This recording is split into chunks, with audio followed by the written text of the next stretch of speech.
Chapter 13. The continuous creation of Toad's familiar world. Being able to tell Heron all about his life in the form of a narrative had affected Toad more than he cared to admit. It had been an enormous relief to tell another person about his experiences without being laughed at or rejected. Here was his life, for better or for worse, in which he was neither a great saint nor a great sinner, just Toad. What pleased him most was the way Heron seemed to be genuinely interested in all of it. As he narrated it, it had given him the opportunity to see his life in the round. He began to realize some of the influences which people and events had had on him over a long time. He started to see trends in his behavior and the ways in which one experience led to another. Previously, when he had recalled past events in his life, they had been isolated flashbacks with apparently little connection. Occasionally he had recalled and considered longer periods in his life, such as his imprisonment, but then he was only too keen to drive away those unpleasant thoughts and think about something else. But now he was beginning to gain the capacity to recall without condemning. He made connections between events and looked at them objectively, without feeling guilty. Gradually, he was beginning to understand why certain things had happened in the way that they had, and to realize the implications. In other words, Toad was reflecting on his own behavior and beginning to learn from it. He was looking at his life strategically and finding that some of the ideas gained from Heron was extremely useful. The idea of life as a stage was nothing new, but it was new to think that maybe he had a life script which he was acting out whenever possible. It was even more disturbing to think that maybe he unconsciously engineered situations to enable that script to be regularly used. Did that mean that somewhere in his unconscious, he could use this word now without embarrassment, there may even be a life plot, with a particular kind of ending and towards which unknown forces were driving him?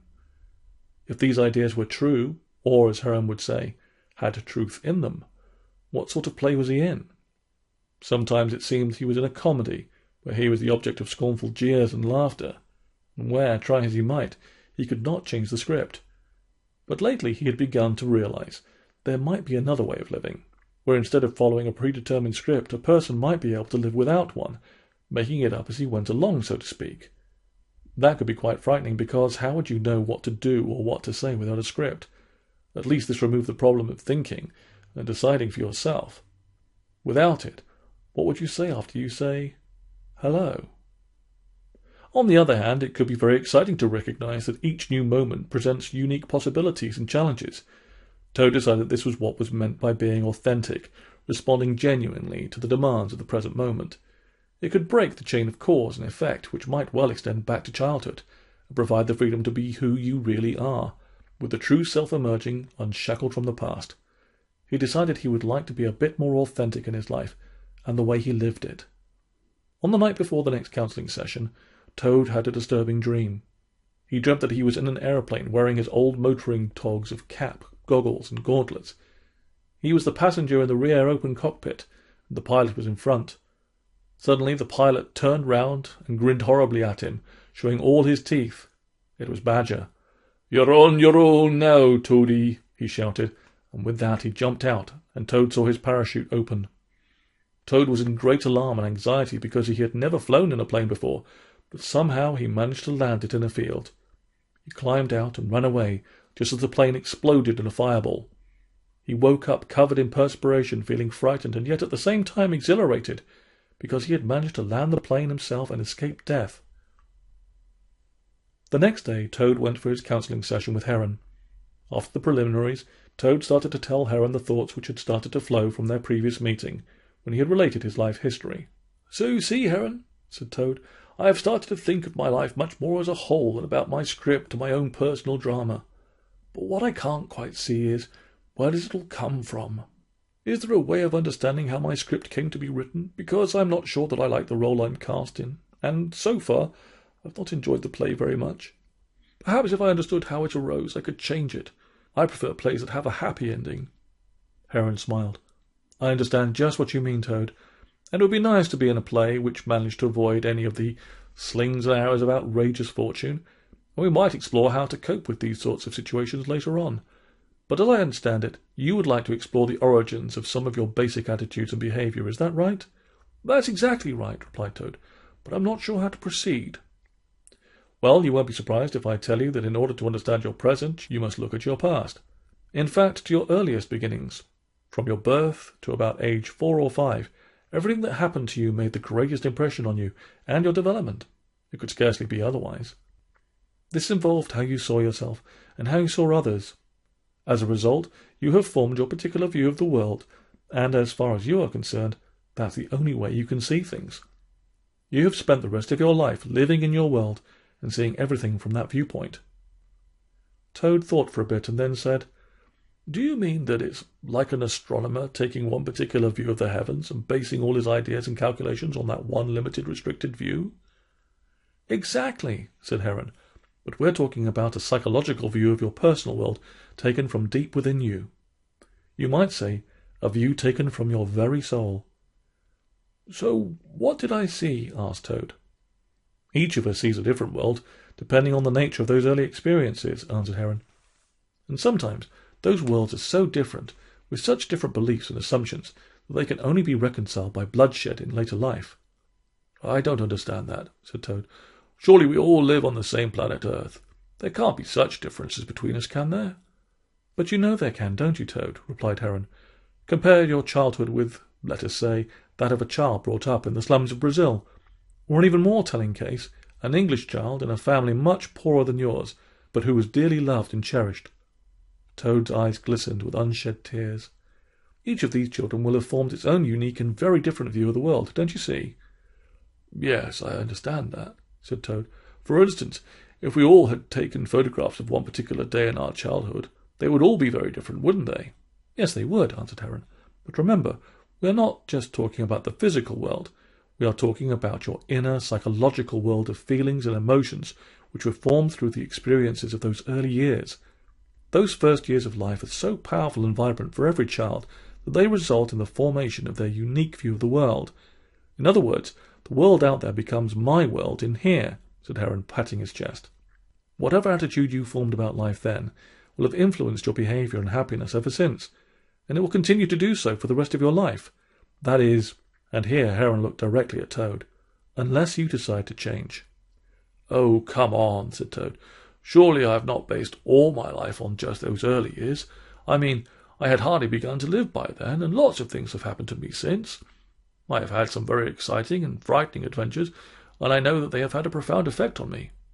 "There can be no way around it, I'm afraid," said Heron. "Every life must have a beginning, a middle, and an end. And the beginning must obviously influence those later stages. As a consequence, you form a view of the world based on your initial experiences."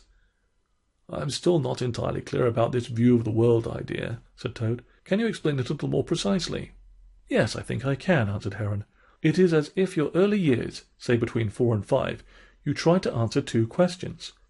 "And what are those?" asked Toad suspiciously. "The first is, what do I think of myself? Am I okay? The second is, what do I think of others? Are they okay?" There was silence as Toad pondered these existential questions. "Who asked me those questions?" he said at last. "Life itself," answered Heron, "and in particular, your experience of it." "But what exactly does okay mean?" asked Toad. "Okay" can stand for any specific good, and not okay for any specific evil.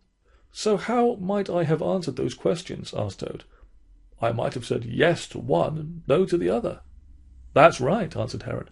"And because you could say either yes or no, there could be 4 resulting combinations. Let me write them down for you." And he went to the flip chart, took up the crayon, and wrote this. 1. I'm okay, you're okay. 2. I'm okay, you're not okay. 3. I'm not okay, you're okay. 4. I'm not okay, and you're not okay. "Do you understand that, Toad?" Heron asked. Toad looked uncertain. "I'm not quite with you," he said with a puzzled look. "Can you make it any clearer?" "Perhaps it will help if I draw a diagram," said Heron, and he proceeded to draw this. A vertical line crossed through the middle with a horizontal line. In the top left position, I'm okay, you're not okay. In the top right position, I'm okay, you're okay. In the bottom position, I'm not okay, you're not okay. And in the bottom right position, I'm not okay, you're okay. Heron continued. On this diagram, You can see that the quadrants define these 4 life positions that I have just described. What we have to do now is to examine them and tease out their meaning. "But why is this so important?" asked Toad impatiently, moving round in his seat, which was a sure sign that he wanted to challenge what was being said. "Even if it is all true, and I can't see how you can possibly know this, what does it matter now? After all, I may have taken up one of these so-called positions when I was 3 or 4. But now that I am—" he paused. "Now that I am older, it seems quite irrelevant." Interestingly, Toad never gave his precise age, and Heron never knew it. "My dear Toad," said the Heron patiently, "the whole point is that these are life positions. Once we decide on these attitudes as children, we can hold on to them for the rest of our lives. They become the very fabric of our being. From then on, we construct a world which confirms and supports these beliefs and expectations. In other words, we make our life a self-fulfilling prophecy." "Hang on a minute," said Toad. "You're losing me again. I thought that prophecy foretold what was going to happen, like Isaiah and Hosea, and those other old prophets in the Bible." "That's right," said Heron. "But in this case, we control events to make sure that our prophecy will come true. We make sure that our world confirms our expectations." "Well, how on earth can we do that?" asked Toad in some surprise. "We don't know what will happen in the future, so I can't see how we can influence it. You never know what's going to happen, even when it seems a certainty." Toad's experience of attending race meetings over a number of years had provided him with proof of this. "I think it would be helpful if we were to introduce a new idea here," said Heron. Before Toad could answer, he went to the flip chart and wrote, "Inevitable consequences." Toad frowned in concentration. "Can you give me an example of what you mean by that?" he asked. "Certainly," replied Heron. "What are the inevitable consequences of drinking too much alcohol?" "Getting drunk, I suppose," said Toad, who on occasions had taken one too many. "Anything else?" asked Heron. "Feeling awful the next day. Having a hangover. Is that what you mean?" "Precisely," said Heron. "These are the inevitable consequences of getting drunk, so you could say that it is a way of determining the future. If, for instance, you believe that your life is unpleasant and unfriendly, getting drunk today is one certain way to confirm this miserable expectation tomorrow. In other words, you create a self-fulfilling prophecy." "But surely," said Toad, "having a few drinks with friends and then having a thick head the next day doesn't require such a serious explanation, does it?" "No, of course not," said Heron. "What I am describing is behaviour which is repeated regularly over a long period, perhaps over a lifetime. This kind of behaviour is then called a game. As a matter of fact, that particular game is called alcoholic." "A game?" exclaimed Toad. "Doesn't sound much like a game to me." "It's a psychological game," replied Heron. "It's the kind of game referred to in that famous book, Games People Play, where 100 games are named and described. And the inevitable consequences of playing these kinds of games is that the players end up feeling bad and unhappy." "Could you give me another example of a game?" asked Toad. "Easily," replied Heron. "But before we continue, I need you to answer this question. What is the most important idea that we must examine next?" Toad tried to think, but this question had come at him so quickly that he was confused. "Just a minute," he said. "I'm not quite with you." "Oh, come on, Toad, I haven't got all day," said Heron impatiently. "It's obvious what the answer is. Think, man, think." Toad felt that he was back at school being asked a question to which he did not know the answer. "Oh, you are a duffer, Toad," said Heron. "Haven't you been paying any attention to what I've been saying?" Toad mumbled something about not being quite sure what the question meant, when suddenly Heron burst out laughing. "Well, Toad, did you enjoy that game?" Toad looked quite sullen. "I don't think it's fair to ask me that kind of question suddenly. I didn't know what to say. You have made me feel quite stupid." "I'm sorry about that," said Heron, "but that was the game." "Was it really?" inquired Toad, still in a huff. "I hope you realise that I didn't enjoy it. What was this so-called game called?" "It's called Guess the Word in My Head. Teachers have played this with their pupils for years, and of course they're bound to win. It ensures that the student feels stupid, as you did just then, and it ensures the master triumphs over ignorant pupils and feels superior. I must admit," added Heron, "that I didn't realise that you would be such a strong player, but I think I have made my point." "So you are certainly not talking about fun and games, are you?" said Toad. "That felt quite vicious." "No, definitely not. Every game is basically dishonest, and the outcome is always dramatic rather than merely exciting. What seems on the surface to be dealing with factual issues is, in fact, motivated by something much more devious. Games are played at two levels. There is the social level, where things appear to be open and honest, and there is the psychological level, where the motivation is covert. That's where the dishonesty comes in, and the inevitable consequences are always negative feelings. There was a long, long silence. Toad felt quite exhausted. At one level, he was trying to understand these ideas intellectually, but at the deeper level of the unconscious, these ideas were touching his very self and stirring up an emotional confusion. He wanted to be on his own, and to let these ideas wash over him and take him where they would. He did not know exactly where this would be, but he felt sure it would be in the direction of growth. Heron saw that Toad was deep in introspection, and so he said, "I think it's time to finish now," and so the session closed. But as Toad was on the point of leaving, he turned to Heron and said, "I'm feeling a bit confused. I know that these ideas about games and life positions are very important, but I need time to explore them further. I feel that you have only just skirted around the area, and I don't really understand it at all." "You are quite right," answered Heron. "These ideas are both important and difficult, and we have only just touched on them. Let us use our next session to examine them in greater detail, especially psychological games. Shall we do that?" "Thank you," Toad replied. "That's just what I would like to do. See you next week." And off he went.